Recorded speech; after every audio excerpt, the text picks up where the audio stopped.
इस मुसीबत से किस तरह निकालना है, उसके बारे में कोई डायरेक्शन की बात होगी। पर अगर आपने भी सुना होगा, मैंने भी सुना, जब 2019 में 5 अगस्त को हमारे जो होम मिनिस्टर हैं अमित शाह जी, उन्होंने जो 370 को 35 से तो इलीगली अनकॉन्स्टिट्यूशनली खत्म करके पार्लियामेंट में जो तकरीर की थी, और उसके बाद जितने भी यहाँ एलजी आए तो उनकी तकरीरें, चाहे 26 जनवरी हो, चाहे कोई फंक्शन हो, चाहे अभी जो हमारे प्रेजेंट एलजी हैं इनकी तकरीरों को अगर आप देखेंगे तो मुझे लगता है इस गवर्नर एड्रेस में और उन तकरीरों में कोई फर्क नहीं है।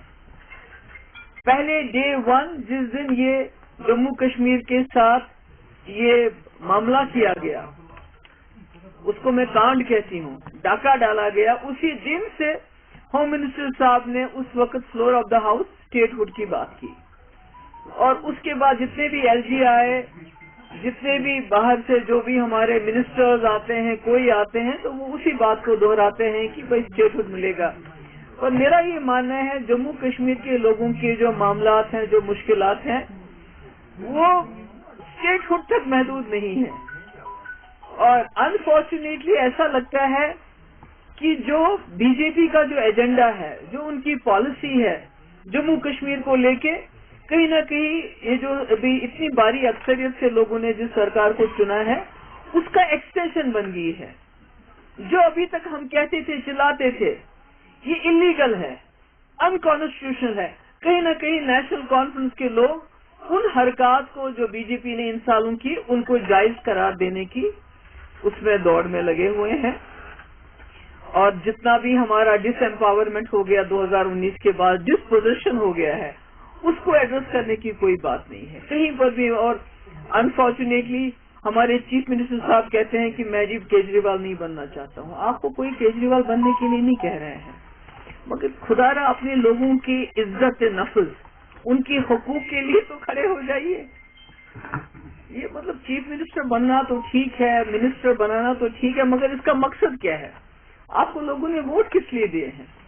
इसलिए दिए थे कि जो पिछले 2019 से यहाँ पर जो एक माहौल बना है, जो हमें बेइख्तियार किया जाता है, जो हमारी प्रॉपर्टी, हमारी जो मिनरल से, हमारे जॉब से, हमारी नौकरियों से, हर चीज से हमें आहिस्ता आहिस्ता बेदखल किया जाता है, तो कहा कि आप उसका इलाज करेंगे। गवर्नर एड्रेस में तो उस रेजोल्यूशन जो नेशनल कॉन्फ्रेंस क्लेम करती है, दावा करती है कि हमने जी 370 पर रेजोल्यूशन लाया, हालांकि उसमें उस 370 का कहीं जिक्र नहीं था। गवर्नर एड्रेस में उसकी भी जुर्रत नहीं की है कि उसका तस्करा हो। तो मैं समझती हूँ कि हम और क्या कहें, यही कहेंगे कि हमें तो ताना देते हैं ये। आपने जी पार्टी डेलीगेशन लाने की बात हो, चाहे सीज फायर की बात हो, चाहे बीजेपी के 2 मिनिस्टर कुटवा रेप में ड्रॉप करने की बात हो, जो जिसमें उन्होंने जलसे में शमूलियत की थी, तो हमने तो उस वक्त बहुत मुश्किल हालात में, हालांकि सिचुएशन बहुत खराब थी, और हमने अपना एजेंडा चलाया। आज लगता है बदकिस्मती से कहीं ना कहीं नेशनल कॉन्फ्रेंस हेल्थ उस कम कर गए हैं, और वो कहीं ना कहीं जो बीजेपी पिछले 2019 से एक नैरेटिव चला रही है। देखिए, एक लेजिस्लेटर क्या जरूरत करता है, वो डिक्टेट करता है स्पीकर साहब को कि आप जी एंटी नेशनल और कोई ऐसा जो है रेजोल्यूशन या उसको accept, it is the job of the speaker who is the BJP MLA to dictate. मगर स्पीकर साहब खामोशी से सुनते रहे, मुस्कुराते रहे और सर हिलाते रहे, ये ठीक है। तो कहीं ना कहीं मुझे लगता है जिस उम्मीद से लोगों ने वोट डाले थे, 70% लोगों ने वोट डाले और एक जमात को यहाँ वोट डाले, जम्मू में बीजेपी को मिला, यहाँ ओवरऑल एनसी को मिला। तो कहीं ना कहीं मुझे लगता है कि उनकी हमने क्या, हम अकेले रेस्टोर करेंगे, हम सब मिलजुल के इसको रेस्टोर। मगर मेरा ये कहना है कि जम्मू कश्मीर इस वक्त सिर्फ 370 या स्टेटहुड की बात पे नहीं अटका हुआ है, हमारे मामला बहुत हैं, जिसके लिए आपने खुद भी सुना होगा कि हमने बिल्स लाए हैं, जिसके लिए मैंने उमर साहब को लेटर लिखा, मैंने कांग्रेस को लेटर लिखा, मैंने पीसी को लेटर लिखा, और मैंने उनसे कहा कि ये पॉलिटिक्स को अलग करके ये हमारे मुद्दे हैं जो हम सब लोगों के मुद्दे हैं। उसमें सबसे बड़ा मुद्दा जो मैं समझती हूँ, एक तो है جو ہمارے ڈیلی ویجرز ہیں. کئی لوگ کہتے ہیں میں نے اپنے وقت میں کیا تھا, میں نے SRO 520 لایا تھا, سب کچھ ہم نے مکمل کیا تھا, تقریباً 1 لاکھ ڈیلی ویجرز کا بایو میٹرک ہو گیا تھا. سرکار کے لیے وہ رک گیا. ابھی بھی وہ سارا کچھ ان کے پاس, سرکار کے پاس ریکارڈ ہے. اگر وہ چاہیں تو 520 SRO کے تحت ان کو ریگولرائز کریں گے. ان کی لائف بہت خراب ہے. 30 20 25 سال سے یہ لوگ کام کریں. اور میں آپ کو یہ بتانا چاہتی ہوں, اگر یہ لوگ ڈیلی ویجرز ڈپارٹمنٹس میں نہ ہو, نہ ہماری بجلی چلے گی, نہ ہمارا پانی چلے گا, نہ ہمارا اریگیشن چلے گا, نہ کوئی ڈپارٹمنٹ ہمارا کام کرے گا. اگر یہ ڈیلی ویجر دیں گے, ڈیلی ویجر کے بلبوتے پہ ہی ڈپارٹمنٹ چلتے ہیں. تو میں امید کرتی ہوں اس بل پہ سرکار جو ہے, سرکار کی مدد بھی ہمیں حاصل ہوگی. اور جو باقی جماعتیں ہیں اس میں ہم نے BJP کو بھی لیٹر لکھا کہ یہ سانجھا معاملہ ہے, ڈیلی ویجر جموں میں بھی, کشمیر میں بھی, اس میں ہماری مدد کر لیجیے. دوسرا پراپرٹی رائٹ, جیسا کہ میں بار بار کہتی ہوں, 2019 کے بعد ایک کھوٹ لگی ہوئی ہے. نوکریوں سے ہمارے لوگوں کو نکالتے ہیں. اگر کوئی جاب نکلتی ہے اس میں باہر کے لوگ بھی انکلوڈ کیے جاتے ہیں. اسی طرح ہماری زمین, آپ دیکھیے ہزاروں کنال زمین ریلوے کے نام پہ, ڈیولپمنٹ چاہیے ہمیں, مگر ریلوے کے نام پہ, روڈز کے نام پہ, جو روڈ آلریڈی بنے دوسرا روڈ بناؤ, پیرلل روڈ بناؤ. جیسے وہاں آپ کا مغل روڈ پہ ٹنل بنانے کے بجائے دوسرا روڈ بناؤ. اسی طرح سیٹلائٹ ٹاؤن کے نام پہ, اسی طرح جو باہر کے بڑے بڑے لوگ ہیں ان کو انڈسٹری کے نام پہ ہماری زمین کوڑیوں کے دام اس کو دی جا رہی ہے. مگر جو یہاں لوگ رہتے ہیں, جن کے پاس 12 13 مرلے 14 مرلے 8 مرلے جن نے مکان بنائے ہیں, تو ان کو آپ نے پتا ہے کئی بار بلڈوزر چلا, اور یہ بلڈوزر زیادہ تر جموں میں چلتا ہے, اور وہ بھی ان ایریاز میں جہاں بیچارے غریب گجر ٹرائبل پہاڑی لوگ یا کوئی کشمیری بھی مصیبت میں چلا گیا وہاں رہتا ہے, تو روز کہیں نہ کہیں وہاں بلڈوزر چلایا جاتا ہے. تو ہم نے کہا کہ یہ زمین جو جموں کشمیر کی ہے, یہ یہاں کے لوگوں کا پہلا حق بنتا ہے. جو یہاں رہتے ہیں, جنہوں نے چھوٹا سا گھر بنایا ہوا, اپنا آشیانہ بنایا ہوا ہے, اس کو یہ حقوق ملنے چاہیے. کہیں نہ کہیں ایسا نہ ہو کہ آپ ساری زمین سیکورٹی فورسز کے کیمپس کے لیے آپ بہت زمین دیتے ہو. سڑک کے نام پہ, سیٹلائٹ ٹاؤن کے نام پہ جو ابھی زمین دی جا رہی ہے, میرے خیال میں 1,80,000 کنال زمین جا رہی ہے وہ, اور اس میں بھی کوئی ہمارا سرکار کی طرف سے جواب نہیں آئی سیٹلائٹ ٹاؤن کن کے لیے بنائے جا رہے ہیں. تو اگر اسی طرح ہماری زمین جاتی رہی اور ہمارے لوگوں کو بلڈوزر کا سامنا کرنا پڑا چھوٹی چھوٹی جگہ بچانے کے لیے, تو کہیں ہماری سچویشن, ہمارے حالات, چاہے وہ جموں کا ڈوگرا ہو, چاہے وہ کشمیری ہو, چاہے ہمارا گجر ہو, پہاڑی ہو, جو بھی لوگ ہیں اس رد میں آتے ہیں, ہمارے حالات روہنگیا جیسے نہ ہو جائیں.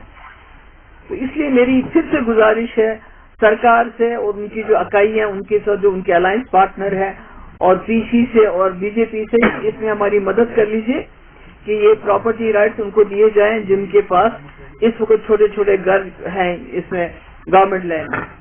اور اس کے بعد بین آن سیل آف الکوہل, اس میں پبلک ڈرنکنگ کو بالکل بند ہونا چاہیے. تو آپ جانتے ہیں کئی لوگ اس پہ بھی کہتے ہیں کہ انہوں نے اپنے ٹائم میں کیوں نہیں کیا. آپ لوگ گواہ ہیں, 2019 سے پہلے چاہے نیشنل کانفرنس کی سرکار تھی یا ہماری سرکار تھی, PDP کی سرکار 1947 سے لے کے آج تک مفتی صاحب کل 3 سال اور 10 مہینے چیف منسٹر رہے, اور میں 2 سال رہی ہوں. تو 6 سال میں کہتے ہیں آپ نے کیوں نہیں کیا. تو میں یہ کہنا چاہتی ہوں, آپ کو بھی معلوم ہے اس سے پہلے 2019 سے پہلے 2 دکانیں کینٹونمنٹ میں ہوتا تھا اور ڈل گیٹ میں ہوتی تھی. اگر آپ آج دیکھیں گے, آج یہ بہت بڑی وبا ہے. اور دوسری جو ٹوریزم کو لے کے بات کرتے ہیں کہ یہ ٹوریزم کے لیے ہے, تو میں نے کہنا چاہتی ہوں کہ پورے ملک کے اندر اگر کہیں ٹورسٹ سیف ہے, سب سے زیادہ ٹورسٹ جو لڑکیاں, جو لیڈیز, ہماری بہنیں, ہماری بچیاں اکیلے ٹریول کرتی ہیں, وہ کشمیر میں کرتی ہیں. وہ اس لیے کرتی ہیں کہ یہاں ابھی ہمارے جو سماجی, جو سماج میں ابھی کچھ ہمارے قدغن لگے ہیں, ابھی حیا ہے. باپ بیٹے کے سامنے شراب نہیں پیتا ہے, اگر ابھی پیتے بھی ہیں چھپ چھپ کے پیتے. پر جس طرح اس شراب کی دکانوں کو یہاں عام کیا گیا ہے پچھلے کچھ سالوں میں, اس سے یہ ایک لت بن چکی ہے. ابھی آپ دیکھیں شراب کی دکانوں کے باہر اتنی لائنیں ہوتی ہیں. اس کے بعد میں ابھی دیکھ رہی تھی ایک ویڈیو کوئی پکڑ کے اس کو گھسیٹ رہے تھے، اس کو شراب پی کے پتہ نہیں تھی. تو میں ٹورسٹ کے لیے بھی کہہ رہی ہوں، خاص کر ہماری جو بچیاں باہر سے آتی ہیں ان کی سب سے بڑی سیفٹی یہ ہے کہ جموں کشمیر میں ابھی تک شراب کلچر اوپن نہیں ہے، ہو گیا ہے اور ابھی اوپن نہیں ہے. تو اس لیے میری گزارش ہے عمر صاحب سے بھی، چلیے ہم نے نہیں کیا، آپ کر لیجئے، آپ کر لیجئے. تو اگر آپ کریں گے بہت اچھا ہوگا اگر اس پہ بین لگ جائے. اور اس میں جو ہمارے بچے جو ڈرگ ایڈکشن ہے ہمارے بہت زیادہ ہے، اور یہ جو کمبائن ہوتے ہیں دونوں تو یہ بہت خطرناک ہے. ڈرگس میں تو پولیس بہت اچھا کام کر رہی ہے اور امید کرتے ہیں ہم زیادہ کام کریں گے، مگر اس میں بھی ہم چاہتے ہیں یہ ہماری مدد کرے. اس کے علاوہ ایک بہت بدقسمتی کی بات ہے کہ جو سیکریٹریٹ اسمبلی سیکریٹریٹ وہ کہتے ہیں آپ فلانی ڈپارٹمنٹ پہ کوئی سوال ہی نہیں پوچھنا چاہتے. تو مجھے یہ بتائیے کہ جب ہم نے الیکشن کے دوران میں وعدے کیے پرزنرز کو لے کے، ابھی ہم جاننا چاہتے ہیں کتنے پرزنرز ہیں، کہاں کہاں بند ہیں، کیا ہے، وہ کہتے ہیں آپ یہ سوال ہی نہیں پوچھ سکتے. تو پھر ہم کہاں جائیں؟ تو ناظرین، آپ دیکھ رہے تھے سابق وزیر اعلیٰ جموں کشمیر محبوبہ مفتی بجٹ سیشن کے پہلے ابتدائی تقریب کے بعد آج پریس کانفرنس کی ہے. انہوں نے نیشنل کانفرنس کو کئی مدعوں پر نشانہ بنایا ہے. وہیں انہوں نے دفعہ 370 کے حوالے سے بھی بات کی ہے. انہوں نے نیشنل کانفرنس کو صاف طور پر یہ کہا کہ جس طرح سے 1947 سے لے کر ابھی تک زیادہ تر انہی کی حکومت جموں کشمیر کے اندر رہی ہے، البتہ چند برس یہاں جموں کشمیر کے اندر وزیر اعلیٰ مفتی سعید کی حکومت رہی، اس کے بعد چند برس محبوبہ مفتی کی. البتہ سوالات یہ کھڑے کیے جا رہے ہیں کہ محبوبہ مفتی نے اپنے دور اقتدار میں ان تمام مسائل پر کوئی کام کیوں نہیں کیا. ساتھ ہی محبوبہ مفتی نے شراب پابندی کے حوالے سے بھی بات کی کہ کس طرح سے جموں کشمیر کے اندر نوجوان اس وقت کافی زیادہ بگڑ رہے ہیں اور بگاڑ پیدا ہو رہا ہے. یہ تمام چیزوں کے حوالے سے اب محبوبہ مفتی نے ان تمام مدعوں کے حوالے سے بات چیت کی ہے.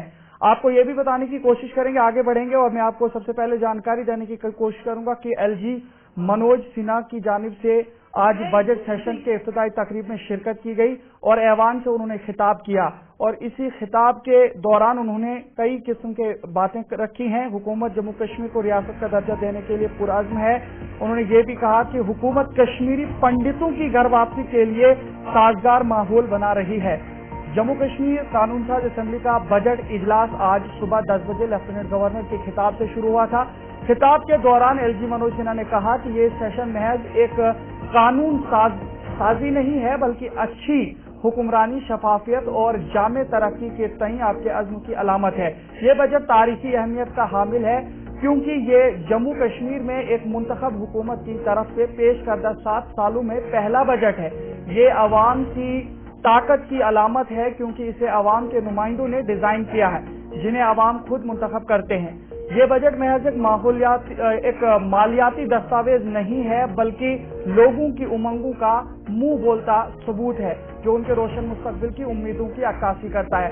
لیفٹیننٹ گورنر منوج سنہا نے اس موقع پر یہ بھی کہا کہ حکومت جموں کشمیر کو ریاست کا درجہ دینے کے دیرینہ مطالبہ کو پورا کرنے کے لیے پرعزم ہے اور یہ بھی کہا کہ حکومت ریاستی حیثیت کی خواہش کے پورا ہونے تک اسٹیک ہولڈرز کے ساتھ بات چیت کے لیے وقف ہے.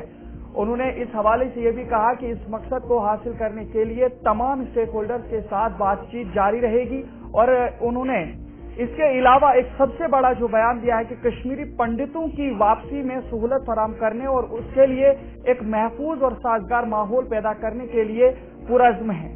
تو یہ ایل جی منوج سنہا نے دوران اجلاس تقریب کے اندر جب شرکت کی تو اس وقت انہوں نے جموں کشمیر کے اندر کئی مسائل پر بات چیت کی ہے.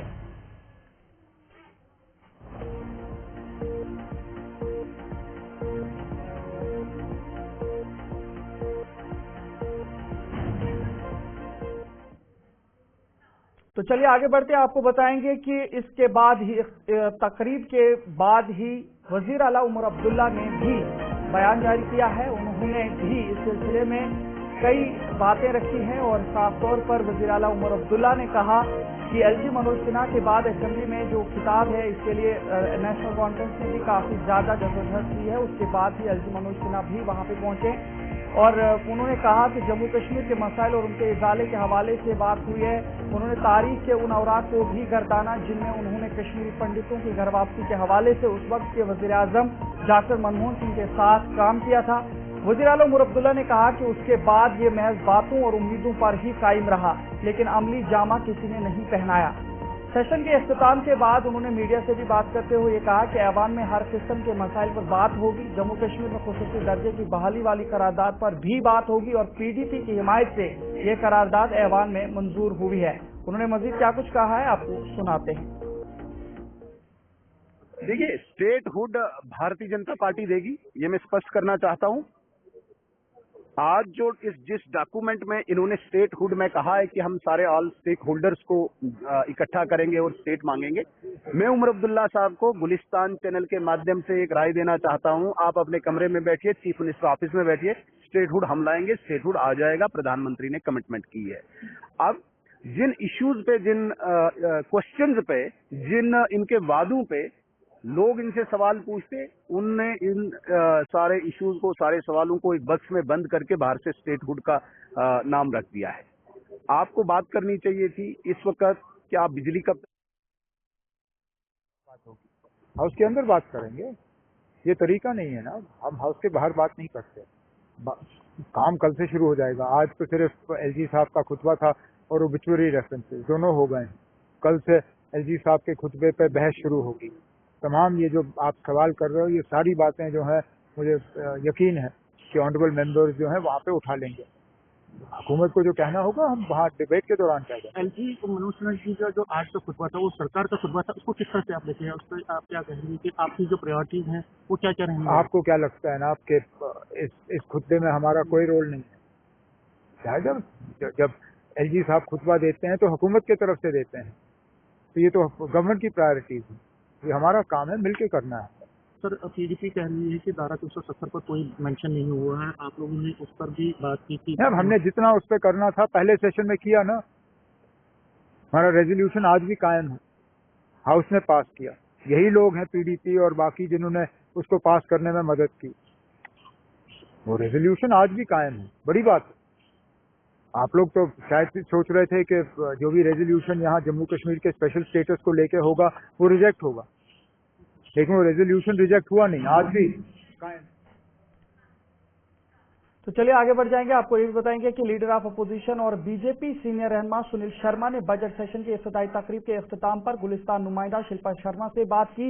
इस मौका पर उन्होंने कहा कि वो इस बात को वाजे करना चाहते हैं कि रियासत का दर्जा बीजेपी वापस देगी। उन्होंने कहा कि वज़ीर आला उमर अब्दुल्ला इत्मीनान में रहें, रियासत का दर्जा वज़ीर आज़म नरेंद्र मोदी वापस देंगे, जैसा कि उन्होंने इस हवाले से वादा भी किया है। उन्होंने इस मौका पर साबिक वज़ीर आला जम्मू कश्मीर महबूबा मुफ्ती को भी निशाना बनाया है और कहा कि जिस यौम शोहदा की वो बात करती हैं, वो कांग्रेस के कहने पर एनसी ने जम्मू कश्मीर में एक ढकोसला रचा था जिसे बीजेपी मुल्क दुश्मन करार देती है। उन्होंने मजीद क्या कुछ कहा है आपको सुनाते हैं।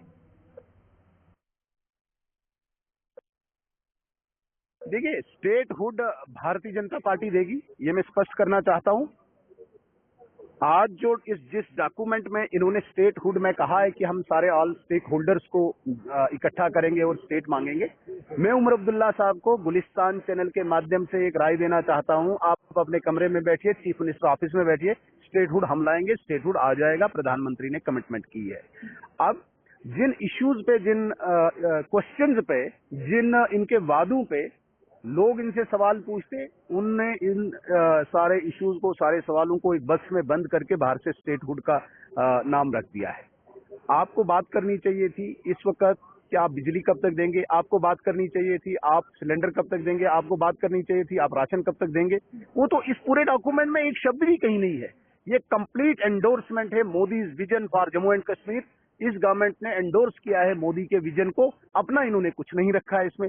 एक शब्द मुझे बोलिए, जो इन्होंने वादे किए थे, एक भी वादा जिसका जिक्र इन्होंने किया है वो तो कहीं दिखा नहीं। देखिए, जो सो कॉल्ड योम शोहदा इनका 13 जुलाई को था, जो ट्रेटर्स थे, जिसे मैं स्टेट ह्यूमिलेशन डे मानता हूं, जिस महाराजा का ये सब कुछ खाते हैं, जिस महाराजा ने यहाँ पे स्टेट को बनाया, जिस महाराजा ने इस जम्मू कश्मीर को फ्लड चैनल दिया, जिस महाराजा ने यहाँ पे J&K बैंक दिया, जिस महाराजा ने यहाँ पे SPM कॉलेज दिया, SMHS हॉस्पिटल दिया, स्टेट गेस्ट हाउसेज दिए, उस सारी चीजों को एंजॉय करते हैं। और उन्हीं महाराजा के ट्रैक्टर्स को, उसी महाराजा के द्रोहियों को, विद्रोहियों को ये योम शोहदा बनाना चाहते हैं। ये एंटी नेशनल एक सेंटेंस है योम शोहदा, उनको बोलना, मैं तो कहता हूँ ट्रेटर्स थे। वो द्रोही थे, वो दोबारा कभी यौम शोधा हो नहीं सकता है। 72 साल कांग्रेस की गलतियों के कारण नेशनल कॉन्फ्रेंस ने एक षड्यंत्र रचा था और इस 13 जुलाई को यौम शोधा माना था, जिसको हम एंटी नेशनल मानते हैं। अगर 2008 से लेकर 2014 तक देखें, 2014 से 2018 तक देखें, इसी का भाई इंजीनियर रशीद जो आज तिहाड़ जेल के किसी खाने में बैठा हुआ है, उसकी भी यही हरकतें होती थी। ये सेपरेटिज्म का बीज बोते हैं और मैं इसे नसीहत देता हूं खुर्शीद साहब को, अपने भाई को देखें, जो हरकतें उसने की आप न करें, आप बाज आए इन चीजों से, आप लोगों की बात करें, आप सड़क पानी बिजली स्कूल की बात करें। ये तो चलिए आगे बढ़ जाएंगे, आपको जानकारी देंगे कि सयाहती मकाम गुलमर्ग में खेलो इंडिया विंटर गेम्स का 5वां एडिशन मुनाकिद करने के हवाले से अब अफसरान को हिदायत दी गई है। और ताहम आपको ये भी बताएंगे कि 9 से 12 मार्च को गुलमर्ग में खेलो इंडिया सरमाई खेल मुकाबलों का इनेकाद होगा। ताहम ये सरमाई खेल गुज़श्ता माह 22 से 25 फरवरी को मुनाकिद होना था, लेकिन मौसम में तब्दीली के सबब काफी गर्माहट की वजह से बर्फ पिघल चुकी थी, जो कि खेलो इंडिया सरमाई खेल के लिए अब नाकाफी हो चुकी थी।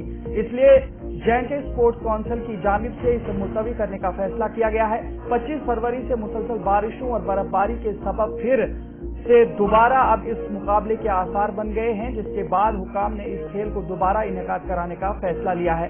आपको ये भी बताएं कि इस साल मुतअद्दिद रियासतों, मरकज के ज़ेर इंतजाम इलाकों और इदारा जाती तंजीमों की नुमाइंदगी करने वाली 19 टीमें 6 शोबों में मुकाबला करने जा रही हैं और इनामात और एजाजात की तमाम तर जिम्मेदारी यूपी लद्दाख इंतजामिया भी उठाने को तैयार है। तो ये एक बड़ी खबर आ रही है। इस सिलसिले में आज एक मीटिंग का भी इनेकाद किया गया है, जहां पर अब खेलो इंडिया के हवाले से खास तौर से ये जानकारी मिल रही है कि अब इसे फिर से दोबारा जो कराया जाएगा और ये पहले 25 फरवरी तक मुनाकिद होना था, लेकिन अब जो है दोबारा से ये खेल जारी रहेगा, जिसमें 9 से लेकर 12 मार्च को ये गुलमर्ग के अंदर ये खेल खेला जाएगा, जिसमें 19 टीमें कई रियासतों और यूनियन टेरिटरीज से आकर खेलेंगे और बर्फ अब काफी हो चुकी है, जिसके बाद ये फैसला लिया गया कि 9 से लेकर 12 मार्च को गुलमर्ग में खेलो इंडिया सरमाई खेल मुकाबलों का इनेकाद होगा।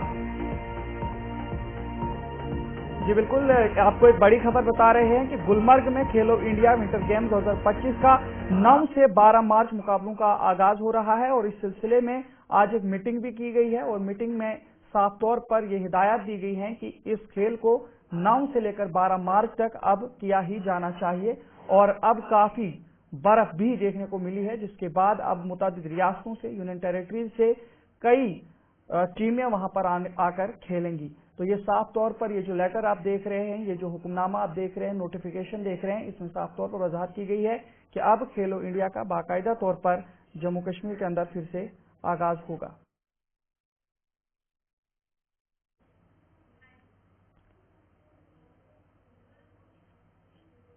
एक बड़ी खबर जिसके हवाले से हम आपको जानकारी दे रहे हैं, सयाहती मकाम गुलमर्ग में खेलो इंडिया विंटर गेम्स के 5वें एडिशन का इनेकाद होगा और इस हवाले से अफसरान को ये हिदायत दी गई है कि 9 से 12 मार्च को गुलमर्ग में खेलो इंडिया सरमाई खेल मुकाबलों का इनेकाद हो जाना चाहिए। और ये कुछ तस्वीरें साफ तौर पर आप देख रहे हैं, जिसमें ये नोटिफिकेशन जारी किया गया है कि अब स्पोर्ट्स काउंसिल जम्मू कश्मीर की जानिब से इस खेल का बाकायदा आगाज किया जाएगा और आज इस सिलसिले में एक मीटिंग भी हुई है। मीटिंग के दौरान कई किस्म के अहकामात जारी करने के हवाले से हिदायत भी दी गई हैं और साथ ही इस खेल के हवाले से मुकम्मल तरीके से इस पूरे खेल में आगे इजाफा होने के हवाले से बात हुई है। इस सिलसिले में हमारे साथ इशफाक डार गुलमर्ग से जुड़े हैं। इशफाक, जानकारी दीजिएगा किस तरीके से तैयारियां तेज हैं खेलो इंडिया के विंटर फेस्टिवल के हवाले से, जो 5वां एडिशन होना था, अब पहले तो मुलतवी हुआ था, अब फिर से होने के हवाले से बताया जा रहा है, तो क्या कुछ अपडेट है आपके पास? जी बिल्कुल इदरीस, अगर जब खेलो इंडिया 5वें एडिशन के हवाले से बात करें तो वादी कश्मीर में जिस तरह से सरमाई खेलों का आगाज गुलमर्ग में बर्फ होने की वजह से किया गया था, तमाम खेलो इंडिया के हवाले से ये कयास आ रहे हैं की जा रही थी और यहाँ पर जो खिलाड़ी आए थे वो अब ये इस उम्मीद में थे कि कब गुलमर्ग में खेलो इंडिया का एडिशन जो 22 से 25 को होना था वो मुलतवी पहले कराया गया था, क्योंकि बर्फ गुलमर्ग में नहीं थी। अब जबकि अच्छी खासी गुलमर्ग में बर्फ मौजूद है, उस हवाले से इंतजामिया की तरफ से भी अब जम्मू कश्मीर की इंतजामिया को तौर एक खत लिखा गया और एक नोटिस जारी कर दी गई कि गुलमर्ग में 9 से 12 तक जो है खेलो इंडिया का 5वां एडिशन जो है वो मुनक्किद कराया जाना चाहिए। और उस हवाले से अभी जो है हम ये कह सकते हैं कि फिलहाल इस वक्त भी काफी बर्फबारी हो रही है और इंतजामिया कहीं न कहीं जो है मुतहरिक नजर आ रही है और खिलाड़ियों के हवाले से तमाम तैयारियां जो है वो की जा रही है। अशफाक, ये भी बताइएगा, देखिए जिस तरह से आज एक मीटिंग के हवाले से आपने जानकारी दी है, पहले से हमें जानकारी थी कि मीटिंग होने की हवाले से बात की गई है, तो क्या कुछ उस मीटिंग के अंदर हुआ है? देखिए इदरीस, क्योंकि अगर बड़ी खबर है उन और बड़ी राहत भी है उन खिलाड़ियों के लिए जो गुज़श्ता 2 महीने से गुलमर्ग में प्रैक्टिस कर रहे थे और जाती खर्चे पे वो गुलमर्ग में मौजूद है और वो इस इंतजार में थे कब यहाँ पर खेलो इंडिया होगा मुनक्किद होगा, तो उस हवाले से वो यहाँ पर खेलों में हिस्सा ले सके। लेकिन आज जैसे ये खत यहाँ की सरकार को यहाँ पर भेजा गया और यहाँ की एडमिनिस्ट्रेशन को भेजा गया, तो उस हवाले से यहाँ पर जिला तरक्की कमिश्नर बारामूला श्री मिंगा शिरपा जी है और सपोर्ट काउंसिल की जो है नुसरत गुल जी, उनकी कयादत में यहाँ पर एक टाउन हॉल टंगमर्ग में एक मीटिंग तलब की गई और इस मीटिंग में तमाम तरह इंतजाम पर जो है रोशनी डाली गई, चाहे वो खिलाड़ियों के रहने का इंतजाम हो, चाहे वो ट्रांसपोर्टेशन का हो, चाहे वो बिजली का हो, हेल्थ का हो, सब को लेकर के एक मुश्तरकत और यहाँ पर मीटिंग मुनक्किद हुई। और फिलहाल यही फैसला लिया गया है कि क्योंकि अब 8 से 12 तक 9 से 12 तक ये खेलो इंडिया का 5वां एडिशन जो मुनक्किद होगा, लेकिन 8 ही तारीख को इदरीस जी यहाँ पर खिलाड़ी पहुंचेंगे और एयरपोर्ट से लेकर गुलमर्ग तक तमाम तरह जो इंतजाम है उस हवाले से कहा गया कि वो मुकम्मल रहने चाहिए,